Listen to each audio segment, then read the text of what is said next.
والقيامة تأتي الزهراء فينادي المنادي: يا أهل المحشر غضوا أبصاركم.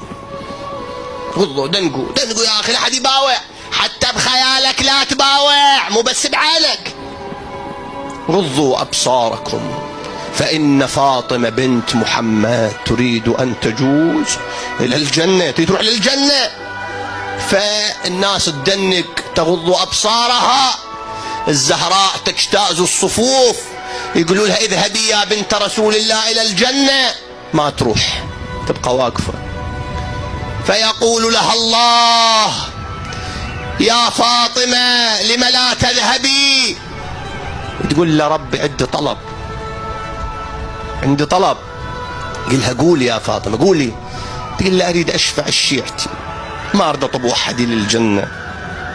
فيقول لها الله: ارجعي إلى المحشر واشفعي لشيعتك. فتأتي